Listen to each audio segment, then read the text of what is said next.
Hi guys, ಈಗ 2026 ವರ್ಷ ಭವಿಷ್ಯ ಸೀರೀಸ್ನಲ್ಲಿ ಕಟಕ ರಾಶಿಯವರ 2026 ಭವಿಷ್ಯದ ಬಗ್ಗೆ ತಿಳಿಸ್ಕೊಡ್ತಾ ಇದ್ದೀನಿ. ಮೊದಲಿಗೆ ಕಟಕ ರಾಶಿಯ ಅಧಿಪತಿ ಬಂದು ಚಂದ್ರ ಉಚ್ಚನಾಗುವಂಥದ್ದು ವೃಷಭ ರಾಶಿಯಲ್ಲಿ, ನೀಚ ಆಗುವಂಥದ್ದು ವೃಶ್ಚಿಕ ರಾಶಿಯಲ್ಲಿ. ಚಂದ್ರನ ಅಧಿಪತಿ ಇರುವ ರಾಶಿಯಾಗಿರೋದ್ರಿಂದ ಸ್ವಲ್ಪ ಎಮೋಷ್ನಲ್ ಪೀಪಲ್ ಆಗಿರ್ತೀರಿ, ಸ್ವಲ್ಪ ಫೆಮಿನಿನ್ ಕ್ವಾಲಿಟೀಸ್ ಜಾಸ್ತಿ ಇರುತ್ತೆ. ಇನ್ನು ಡೀಟೇಲ್ ಆಗಿ ಕಟಕ ರಾಶಿಯವರ ಗುಣಲಕ್ಷಣಗಳನ್ನ ತಿಳ್ಕೋಬೇಕು ಅಂತಂದರೆ ಚಾನಲ್ನಲ್ಲಿ ಅದಕ್ಕೆ ಸಪರೇಟ್ ವಿಡಿಯೋ ಇದೆ, ಅದನ್ನು ನೋಡಿ ತಿಳ್ಕೊಳ್ಳಿ. ಇನ್ನು 2026 ವರ್ಷ ಭವಿಷ್ಯ ತಿಳಿಸೋದ್ರಲ್ಲಿ ಒಂದೊಂದು ಗ್ರಹಗಳ ಪರಿಸ್ಥಿತಿ ಹೇಗಿದೆ, ಅದರ ಇಂಪ್ಯಾಕ್ಟ್ ಹೇಗಿದೆ ಅಂತ ತಿಳಿಸಿ ಕೊನೆಯಲ್ಲಿ ಸಮರೈಸ್ ಮಾಡ್ತೀನಿ. ಸೊ ವಿಡಿಯೋನ ಕೊನೆಯವರೆಗೂ ನೋಡಿದ್ರೆ ತುಂಬ ಒಳ್ಳೆಯದು. ಮೊದಲಿಗೆ ನಿಮ್ಮ ರಾಶ್ಯಾಧಿಪತಿಯಾಗಿರುವ ಚಂದ್ರ 11ನೇ ಮನೆಯಲ್ಲಿ ಗೋಚಾರ ಮಾಡ್ತಿದ್ದಾನೆ. ಇದು ತುಂಬ ಒಳ್ಳೆಯ ಗೋಚಾರ. ವರ್ಷದ ಪ್ರಾರಂಭ ತುಂಬ ಒಂದು ಎನರ್ಜೆಟಿಕ್ ಆಗಿ ಸ್ಟಾರ್ಟ್ ಆಗುತ್ತೆ, ಒಂದು ಲಾಭದಾಯಕವಾಗಿ ಸ್ಟಾರ್ಟ್ ಆಗುತ್ತೆ. ನೀವೇನೋ ಕೆಲಸ ಮಾಡಬೇಕು, ಕಾರ್ಯ ಮಾಡಬೇಕು, ಅದೇನೋ ಕಂಪ್ಲೀಟ್ ಆಗ್ತಿಲ್ಲ ಅಂತ ಯೋಚನೆ ಮಾಡ್ತಾನೆ ಇರ್ತೀರಿ. ವರ್ಷದ ಪ್ರಾರಂಭದಲ್ಲೇ ಅದು ಕಂಪ್ಲೀಟ್ ಆಗಿ ನಿಮಗದು ಒಳ್ಳೆ ಒಂದು ಎಫೆಕ್ಟ್ ಕೊಡುತ್ತೆ, ಹುಮ್ಮಸ್ಸನ್ನು ಕೊಡುತ್ತೆ.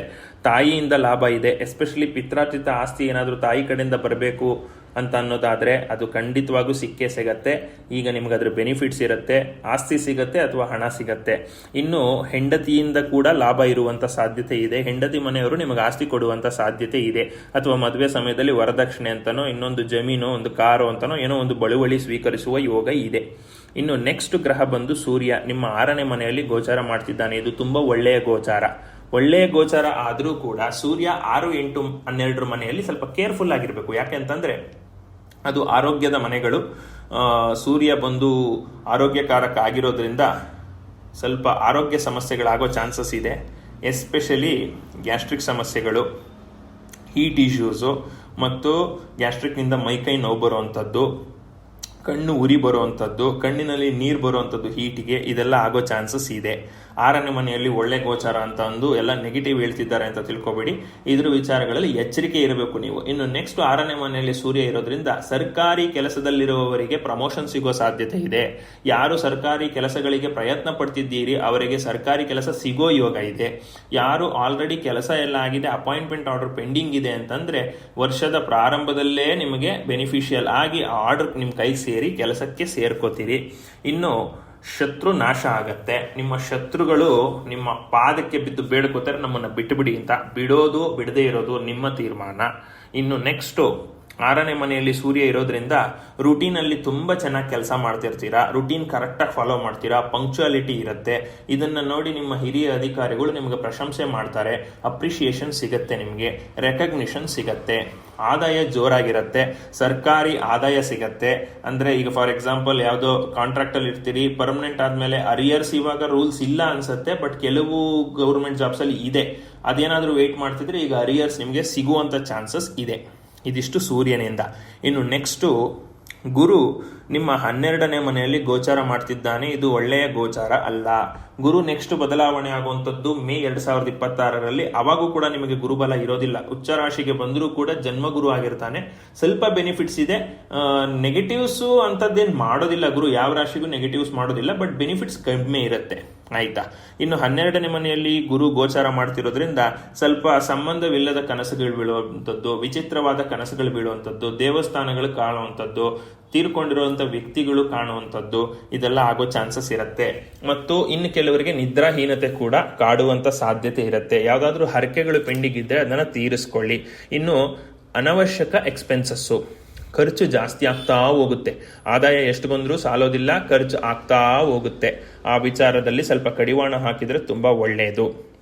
ಇನ್ನು ನೆಕ್ಸ್ಟು ಶುಕ್ರ ನಿಮ್ಮ 6ನೇ ಮನೆಯಲ್ಲಿ ಗೋಚಾರ ಮಾಡ್ತಿದ್ದಾನೆ. ಶುಕ್ರನಿಗೆ 6ನೇ ಮನೆಯ ಗೋಚಾರ ಒಳ್ಳೆಯದಲ್ಲ. ಕೆಲಸದ ವಿಚಾರದಲ್ಲಿ ಹೆಣ್ಣಿನ ಸಹವಾಸದಿಂದ ಸ್ವಲ್ಪ ತೊಂದರೆ ಆಗುವ ಚಾನ್ಸಸ್ ಇದೆ. ಈಗ ವರ್ಕ್ ಪ್ಲೇಸ್ ಅಫೇರ್ಸು ತುಂಬ ಕಾಮನ್ನು, ಆಯ್ತಾ? ಕಾಮನ್ ಆಗಿದೆ, ಎಲ್ಲರೂ ಮಾಡ್ತಿದ್ದಾರೆ, ನಾವು ಮಾಡೋಣ ಅಂತ ಮಾಡಕ್ಕೆ ಹೋಗ್ಬೇಡಿ. ಮಾಡಿದ್ರೆ ತೊಂದರೆ ಆಗತ್ತೆ, ಆಯ್ತಾ? 3 ಬಿಟ್ಟವ್ರು ಊರಿಗೆ ದೊಡ್ಡವರು ಅಂತ 3 ಬಿಟ್ಟವ್ರದೆಲ್ಲ ಮಾಡೋ ಕೆಲಸ ಕರೆಕ್ಟಾಗಿರೋರು ಮಾಡ್ಲಿಕ್ಕೆ ಆಗೋದಿಲ್ಲ. ಸೊ ಅಂತ ತರಲೆ ಕೆಲಸ ಮಾಡ್ಕೊಳಕ್ಕೆ ಹೋಗ್ಬೇಡಿ, ತೊಂದರೆ ಆಗತ್ತೆ. ಹೆಣ್ಣಿನಿಂದ ಸಮಸ್ಯೆ ಆಗತ್ತೆ, ಮರ್ಯಾದೆ ಹಾಳಾಗತ್ತೆ, ಅನವಶ್ಯಕ ಖರ್ಚುಗಳಾಗತ್ತೆ, ಹನಿ ಟ್ರ್ಯಾಪ್ ಒಳಗಾಗುವಂಥ ಚಾನ್ಸಸ್ ಇರುತ್ತೆ. ಆ ವಿಚಾರದಲ್ಲಿ ಎಚ್ಚರಿಕೆ ಇರಬೇಕು. ಮತ್ತು ಕೆಲಸದ ಜಾಗದಲ್ಲಿ ಊಟಕ್ಕಾಗಿ ಮತ್ತೊಂದಕ್ಕಾಗಿ ಖರ್ಚು ಹೆಚ್ಚಾಗುವಂಥ ಸಾಧ್ಯತೆ ಇರುತ್ತೆ, ಆಡಂಬರ ಹೆಚ್ಚಾಗುವಂಥ ಸಾಧ್ಯತೆ ಇರುತ್ತೆ. ನಾನು ಈ ಕಂಪ್ನಿ ಕೆಲಸಕ್ಕೆ ಹೋಗ್ತಾ ಇದ್ದೀನಿ, ನಾನು ಇಂಥ ಕ್ವಾಲಿಟಿ ಡ್ರೆಸ್ಸೇ ಹಾಕಬೇಕು, ಇಂಥ ಬ್ರ್ಯಾಂಡ್ ಡ್ರೆಸ್ಸೇ ಹಾಕಬೇಕು ಅಂತ ಅದಕ್ಕೆ ಅನವಶ್ಯಕ ಖರ್ಚು ಮಾಡುವಂಥ ಸಾಧ್ಯತೆ ಇರುತ್ತೆ. ಹಾಸಿಗೆ ಇದ್ದಷ್ಟು ಕಾಲ್ಚಾಚಿ. ಯಾರೋ ನಿಮ್ಮನ್ನು ನೋಡಿ ಏನು ತಿಳ್ಕೊಂಡ್ರೆ ನಿಮಗೇನಾಗಬೇಕಾಗಿದೆ? ಮೈ ಮುಚ್ಚುವಷ್ಟು, ಮಾನ ಮುಚ್ಚುವಷ್ಟು ಒಂದು ಬಟ್ಟೆ ಇದ್ರೆ ಸಾಕು. ನಿಮಗೆ ಬ್ರ್ಯಾಂಡೆಡ್ಗೆ ತಗೊಳ್ಳೋವಂಥ ಖರ್ಚಿಗೆ ನಿಮ್ಮ ಸಂಪಾದನೆ ಇದೆಯಾ ಮಾಡಿ, ಬಟ್ ಹಾಸಿಗೆಗಿನ್ನ ದಾಟಿ ಖರ್ಚು ಮಾಡ್ಲಿಕ್ಕೆ ಹೋಗಬೇಡಿ, ಅದರಿಂದ ನಿಮಗೇನು ಲಾಭ ಆಗೋದಿಲ್ಲ. ಆಯಿತಾ? ಇನ್ನು ಸ್ವಲ್ಪ ಊಟದ ವಿಚಾರದಲ್ಲಿ ವ್ಯತ್ಯಾಸ ಆಗಿ ಹೊಟ್ಟೆ ಸಮಸ್ಯೆ ಆಗುವ ಸಾಧ್ಯತೆ ಇದೆ. ಊಟ ತಿಂಡಿಯಲ್ಲಿ ಕೇರ್ಫುಲ್ ಆಗಿರಬೇಕು. ಇನ್ನು ಬುಧ ಕೂಡ ನಿಮ್ಮ 6ನೇ ಮನೆಯಲ್ಲಿ ಗೋಚಾರ ಮಾಡ್ತಿದ್ದಾನೆ. ಇದು ಒಳ್ಳೆಯ ಗೋಚಾರ. ಒಂದು ಸ್ಟ್ರಿಕ್ಟ್ ಸ್ಕೆಡ್ಯೂಲ್ನ ಫಾಲೋ ಮಾಡ್ತೀರಾ, ಕಮ್ಯುನಿಕೇಷನ್ ಸ್ಟೈಲ್ ಚೆನ್ನಾಗಿರುತ್ತೆ, ಕೊಲೀಗ್ಸ್ ಜೊತೆ ಒಡನಾಟ ಚೆನ್ನಾಗಿರುತ್ತೆ, ನೀವು ಮಾತಾಡೋದು, ನೀವು ಹೇಳೋವಂಥ ವಿಚಾರಗಳು ಅವ್ರಿಗೆ ತಲುಪುತ್ತೆ, ಅವ್ರಿಗೆ ಅರ್ಥ ಆಗುತ್ತೆ, ನಿಮ್ಮನ್ನು ಅಪ್ರಿಷಿಯೇಟ್ ಮಾಡ್ತಾರೆ ಅವರು. ಕಮ್ಯುನಿಕೇಷನ್ ತುಂಬ ಇಂಪ್ರೂವ್ಮೆಂಟ್ಸ್ ಇರುತ್ತೆ, ಪ್ರೆಸೆಂಟೇಷನ್ ಸ್ಕಿಲ್ಸ್ ತುಂಬ ಬೆಳೆಯುತ್ತೆ, ಅದರಿಂದ ಕೂಡ ನಿಮ್ಗೆ ಅಪ್ರಿಸಿಯೇಷನ್ ಸಿಗುತ್ತೆ. ಇನ್ನು ಯಾರು sales, marketing, digital marketing, journalism, electrical, electronics ಫೀಲ್ಡಲ್ಲಿ ಕೆಲಸ ಮಾಡ್ತಾ ಇದ್ದೀರಿ, ಅವರಿಗೆ ಒಳ್ಳೆ ಲಾಭ ಇದೆ, ಒಳ್ಳೆ ಸೇಲ್ ಮಾಡ್ಬೋದು. ಮತ್ತೆ ಸ್ಟಾಕ್ ಮಾರ್ಕೆಟ್ ವಿಚಾರದಲ್ಲೂ ಸ್ವಲ್ಪ ಲಾಭ ಉಂಟು, ಯಾಕೆಂದ್ರೆ ಸೂರ್ಯ ಮತ್ತೆ ಬುಧ ಇಬ್ರು ಬುಧಾದಿತ್ಯ ಯೋಗದಲ್ಲಿ ಒಳ್ಳೆ ಸ್ಥಾನದಲ್ಲಿ ಗೋಚಾರ ಮಾಡ್ತಿರೋದ್ರಿಂದ ಅದಾಗತ್ತೆ. ಬಟ್ ಸ್ಟಾಕ್ ಮಾರ್ಕೆಟ್ ಎಸ್ಪೆಷಲಿ ನಿಮ್ಮ ಜನ್ಮ ಜಾತಕದಲ್ಲಿ ಡಿಪೆಂಡೆಂಟ್ ಆಗುತ್ತೆ, ಅದನ್ನ ಚೆಕ್ ಮಾಡ್ಕೊಂಡು ಮಾಡಿಸ್ಕೊಳ್ಳಿ. ಇಲ್ಲಿ ಹೇಳಿದ ಕೂಡಲೇ ಮಾಡಕ್ ಹೋಗ್ಬಿಟ್ಟು ಕೈ ಸುಟ್ಕೋಬೇಡಿ. ಇನ್ನು ನೆಕ್ಸ್ಟು ಶನಿ ನಿಮ್ಮ 9ನೇ ಮನೆಯಲ್ಲಿ ಗೋಚಾರ ಮಾಡ್ತಿದ್ದಾನೆ. 9ನೇ ಮನೆಯ ಗೋಚಾರ ಏನು ಒಳ್ಳೆಯ ಗೋಚಾರ ಅಲ್ಲ, ಆದ್ರೆ ನಿಮಗೆ ಬೆನಿಫಿಟ್ ಏನು ಅಂತಂದ್ರೆ 8ನೇ ಮನೆಯನ್ನು ದಾಟ ಬಂದಿದ್ದಾನೆ. ಅಷ್ಟಮ ಶನಿ ಮುಗಿದಿದೆ, 9ನೇ ಮನೆ ಶನಿ. ಅಷ್ಟಮ ಶನಿಯಷ್ಟು ತೊಂದರೆ ಅಂತೂ ಕೊಡೋದಿಲ್ಲ. ಅದೃಷ್ಟದಿಂದ ಸ್ವಲ್ಪ ಮೋಸ ಹೋಗುವ ಸಾಧ್ಯತೆ ಇರುತ್ತೆ. ನನಗೆ ಅದೃಷ್ಟ ಸಿಗೋದು ಅಂತ ಯಾವ್ದು ಅನ್ಕೊಂತೀರಿ, ಅದು ಮೋಸ ಆಗುವ ಸಾಧ್ಯತೆ ಇರುತ್ತೆ. ಮತ್ತು 9ನೇ ಮನೆ ಫೇಮ್ ಅನ್ನು ಕೂಡ ತೋರಿಸೋದ್ರಿಂದ ಮರ್ಯಾದೆ ನಷ್ಟ ಆಗುವ ಸಾಧ್ಯತೆ ಇದೆ. ನೀವು ಮಾಡಿದ ಒಂದು ಕೆಲಸಕ್ಕೆ, ಒಂದು ಕೆಟ್ಟ ಕೆಲಸಕ್ಕೆ ಜೀವನ ಪೂರ್ತಿ ಸಂಪಾದನೆ ಮಾಡುವ ಮರ್ಯಾದೆ ಹಾಳಾಗುವ ಸಾಧ್ಯತೆ ಇದೆ. ಆಗ್ಲೇ ಹೇಳಿದ್ದೀನಿ, ಹುಡುಗಿಯರ ವಿಚಾರದಲ್ಲಿ ಸ್ವಲ್ಪ ಮರ್ಯಾದೆ ಹೋಗುವ ಚಾನ್ಸಸ್ ಇದೆ ಅಂತ. So extra marital affairs, unethical behaviour, ಅನೈತಿಕ ಸಂಬಂಧಗಳು, ಇದರಿಂದ ಸ್ವಲ್ಪ ದೂರ ಇದ್ರೆ ತುಂಬಾ ಒಳ್ಳೆಯದು. ಅದನ್ನ ಯಾವುದನ್ನು ನಿಮಗೆ ಆಪ್ಷನ್ ಬಂದರೂ ಕೂಡ, ಆಪರ್ಚುನಿಟಿ ಬಂದರೂ ಕೂಡ ಅದನ್ನ ಮಾಡ್ಲಿಕ್ಕೆ ಹೋಗಬೇಡಿ.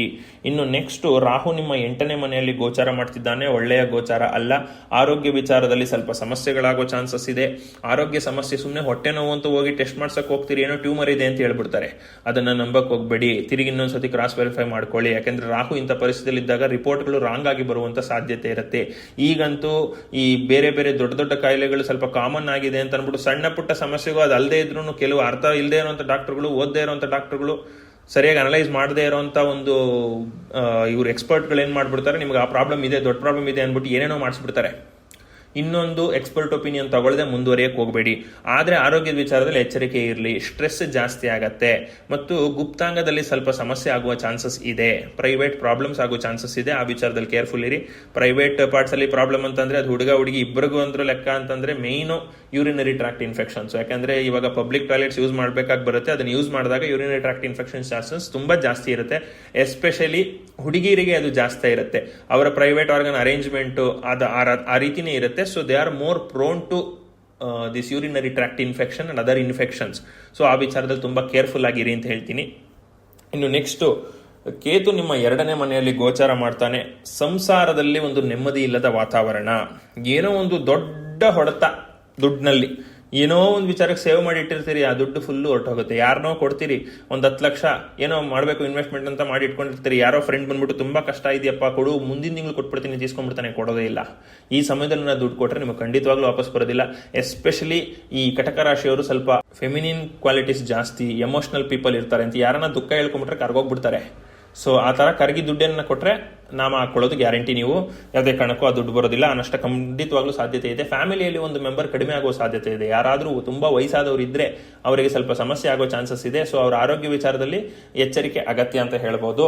ಇನ್ನು ನೆಕ್ಸ್ಟ್ ಕುಜ 6ನೇ ಮನೆಯಲ್ಲಿ ಗೋಚಾರ ಮಾಡ್ತಿದ್ದಾನೆ. ಇದು ಒಳ್ಳೆಯ ಗೋಚಾರ. ಭೂಮಿಯ ವಿಚಾರದಲ್ಲಿ ಲಾಭ ಇದೆ, ಭೂಮಿಯಿಂದ ಲಾಭ ಇದೆ, ರಿಯಲ್ ಎಸ್ಟೇಟ್ ಏಜೆನ್ಸಿಗೆ ಲಾಭ ಇದೆ, ಮತ್ತು ಮೆಟಲ್ ಇಂಡಸ್ಟ್ರಿಯಲ್ಲಿ ಇರೋರು, ಮ್ಯಾನುಫ್ಯಾಕ್ಚರಿಂಗ್ ಸೆಕ್ಟರ್ ಇರೋರು ಇವರಿಗೆ ಲಾಭ ಇದೆ. ಕನ್ಸ್ಟ್ರಕ್ಷನ್ ಕಬ್ಬಣ ಮಾರ್ತಾರಲ್ಲ ಅವರಿಗೆ ಒಳ್ಳೆ ಲಾಭ ಇದೆ. ಕನ್ಸ್ಟ್ರಕ್ಷನ್ ಮೆಟೀರಿಯಲ್ ನ ಮಾರೋರಿಗೆ ಒಳ್ಳೆ ಲಾಭ ಇದೆ. ಆಯ್ತಾ? ಭೂಮಿ ಖರೀದಿ ಯೋಗ ಇದೆ. ಆಗ್ಲೇ ಹೇಳಿದೆ ದೊಡ್ಡ ಅಮೌಂಟ್ ಲಾಸ್ ಆಗತ್ತೆ ಅಂತ. ಪಾಸಿಟಿವ್ ಆಗಿ ತಗೋಬೇಕು ಅಂತಂದ್ರೆ ಯಾವುದೋ ಒಂದು ಭೂಮಿಯಲ್ಲಿ ಇನ್ವೆಸ್ಟ್ ಮಾಡ್ಬೋದು ನೀವು, ಆದರೆ ಅದರ ಡಾಕ್ಯುಮೆಂಟ್ಸ್ನ ಕೇರ್ಫುಲ್ ಆಗಿ ಚೆಕ್ ಮಾಡಿಕೊಂಡು ಮಾಡ್ಕೊಳ್ಳಿ. ಈಗ ಡಾಕ್ಯುಮೆಂಟ್ ಫ್ರಾಡ್ ತುಂಬ ಜಾಸ್ತಿ ನಡೀತವೆ, ಆ ವಿಚಾರದಲ್ಲಿ ಎಚ್ಚರಿಕೆ ಇರಲಿ ಅಂತ ಹೇಳ್ತೀನಿ. ಇದಿಷ್ಟು ಕಟಕ ರಾಶಿಯವರ 2026 ವರ್ಷ ಭವಿಷ್ಯ.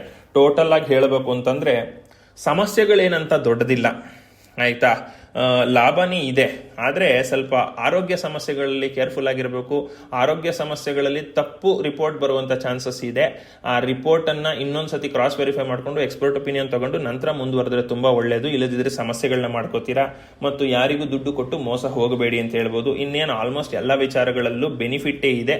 ಹುಡುಗಿಯ ವಿಚಾರದಲ್ಲಿ ಸ್ವಲ್ಪ ಕೇರ್ಫುಲ್ ಆಗಿರಬೇಕು. ಇಷ್ಟನ್ನು ಬಿಟ್ಟರೆ ಇನ್ನೇನು ಸಮಸ್ಯೆ ಇಲ್ಲ. ಇದಿಷ್ಟು ಜನರಲ್ ಪ್ರಿಡಿಕ್ಷನ್ಸ್ ಆಗಿರುತ್ತೆ. ಯಾರೊಬ್ಬ ರಾಶಿಗೂ ನಾವು ಪ್ರಿಡಿಕ್ಷನ್ ಮಾಡಿಲ್ಲ. ನಿಮ್ಮ ಜನ್ಮ ಜಾತಕದಲ್ಲಿ ಗ್ರಹದ ಪರಿಸ್ಥಿತಿಗಳ ಮೇಲೆ ನಿಮಗೆ ರಿಸಲ್ಟ್ಸ್ ಬರುತ್ತೆ. ಸೊ ಆ ಕಾರಣದಿಂದ ನುರಿತ ಜ್ಯೋತಿಷಿ ಹತ್ರ ಪರಿಶೀಲನೆ ಮಾಡಿಸ್ಕೊಂಡು ಪರಿಹಾರಗಳ ಅವಶ್ಯಕತೆ ಇದ್ರೆ ಅದನ್ನು ಮಾಡಿಸ್ಕೊಂಡು ನಂತರ ರಿಸಲ್ಟ್ಸ್ ಎಕ್ಸ್ಪೆಕ್ಟ್ ಮಾಡೋದು ಉತ್ತಮ. ನಾನು ಕೂಡ ಜನ್ಮ ಜಾತಕ ಪರಿಶೀಲನೆ ಮಾಡಿಸ್ಕೊಡ್ತೀನಿ. ನಿಮಗೆ ಅದರ ಅವಶ್ಯಕತೆ ಇದ್ರೆ ಸ್ಕ್ರೀನ್ ಮೇಲೆ ಕಾಣ್ತಿರೋ ನಂಬರ್ ಅಥವಾ ಇಮೇಲ್ ಮೂಲಕ ನನ್ನನ್ನು ಕಾಂಟ್ಯಾಕ್ಟ್ ಮಾಡ್ಬೋದು. Thank you. ಹಾಯ್ ಗೈಸ್, ಈಗ 2026 ವರ್ಷ ಭವಿಷ್ಯ